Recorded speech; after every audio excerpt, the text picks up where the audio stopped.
Para a filosofia cristã, que através da razão aponta para o mundo, é através da obediência ao sofrimento que o olhar do outro se abre para o sentido do bem.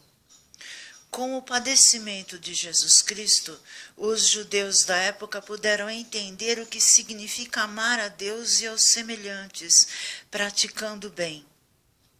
Hoje, num Estado laico, o padecimento de um indivíduo leva a comunidade a formular leis que protejam os cidadãos contra as injustiças. Seja laico ou cristão, o martírio é um pedagogo que leva a sociedade para a construção de um mundo melhor. Chama atenção para as leis do Estado laico, como a Lei Maria da Penha, contra o abuso doméstico. Para o cristão, a promessa de uma vida melhor é para a eternidade, isto é, para depois deste tempo terreno. Jesus disse em João 18,36, meu reino não é deste mundo. Se o meu reino fosse deste mundo, os meus guardas lutariam para que eu não fosse entregue às autoridades dos judeus. Mas agora o meu reino não é daqui. O reino de Satanás mora nos sentidos do corpo. Esse tipo de satisfação, a dos sentidos do corpo, leva o indivíduo a adorar o demônio. Mas é na necessidade biológica de satisfação que o diabo age, de modo que é impossível não deparar com o maligno na terra, porque ele faz a conexão racional entre nossa necessidade carnal e o mundo. Que dirá nas outras coisas? Chamo a atenção para os versículos 2 a 4 de Mateus 4. Então o Espírito conduziu Jesus ao deserto para ser tentado pelo diabo. Jesus jejuou 40 dias e 40 noites e depois sentiu fome. Aqui uma observação que é uma necessidade biológica. Aqui entra Satanás. Voltemos à leitura do versículo. Então o tentador se aproximou e disse a Jesus, se tu és o Filho de Deus, manda que essas pedras se tornem pães.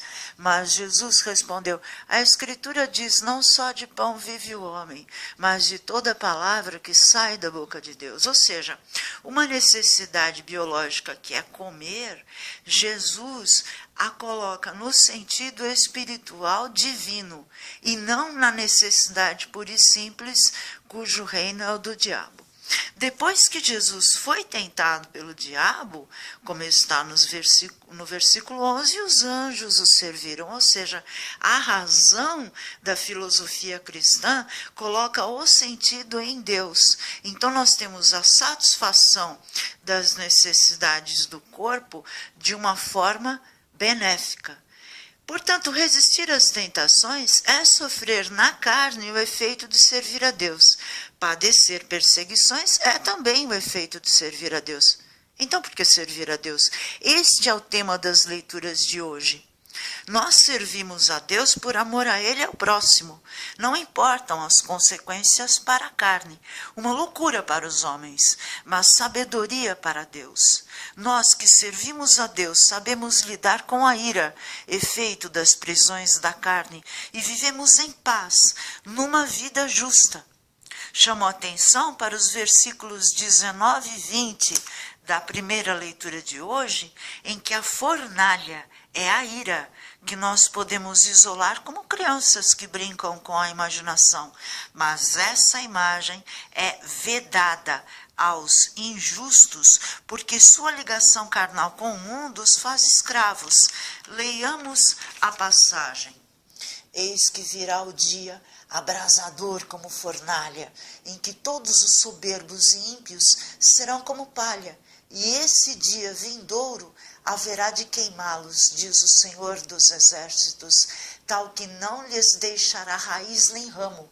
Para vós que temeis o meu nome, nascerá o sol da justiça, trazendo salvação em suas asas. A palha a que o profeta se refere é o espírito que queima em nossos sentidos, irritando nossas sensações do corpo. Quem já não a sentiu?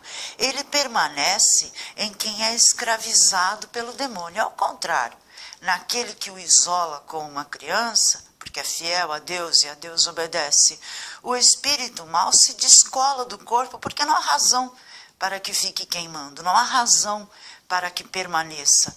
Queimará à toa e a carne não pode mais senti-lo. Deus faz com que ele saia dali.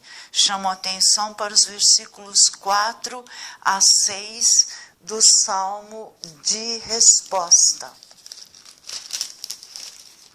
Mas bem outra é a sorte dos perversos, ao contrário, são iguais à palha seca, espalhada e dispersada pelo vento, pois Deus vigia o caminho dos eleitos, mas a estrada dos malvados leva à morte. Para o cristão que segue sua filosofia à risca, sofrer é o remédio. Mas é preciso que os anjos sirvam aquele que resistiu à dor e à tentação, para que o olhar do outro não nos veja como os mais miseráveis dos homens. Para aqueles que são obedientes, chamo a atenção para o versículo 1 a 3 do Salmo de resposta. Feliz é todo aquele que não anda conforme os conselhos dos perversos, que não entra no caminho dos malvados, nem junto aos zombadores vai sentar-se, mas encontra seu prazer na lei de Deus e a medita dia e noite sem cessar. Eis que ele é semelhante a uma árvore que à beira da torrente está plantada. Ela sempre dá seus frutos a seu tempo, e jamais as suas folhas vão murchar. Eis que tudo que ele faz vai prosperar. Diante dos conselhos, é preciso não estar só. Falar com Deus é não estar só. Pedir a Ele que nos guie, que nos proteja, para que possamos cumprir sua missão. Em vez de ceder ao demônio, pedir que os anjos nos sirvam. Chamo a atenção para o versículo 10 a 12 do Evangelho de hoje. Pois quem pede, recebe, quem procura, encontra, e para quem bate, se abrirá. Será que algum de vós que é pai, se o filho pedir um peixe, lhe dará uma cobra? Ora, se vós que sois maus, sabeis dar coisas boas aos vossos filhos, quanto mais o Pai do céu dará o Espírito Santo aos que o pedirem. Na véspera de sua paixão, Jesus tomou o pão e disse, este é o meu corpo. Do mesmo modo, ao fim da ceia, ele tomou o cálice em suas mãos e disse, este é o meu sangue. Quem comer da minha carne e beber do meu sangue, terá a vida eterna. Senhor, salvai-me.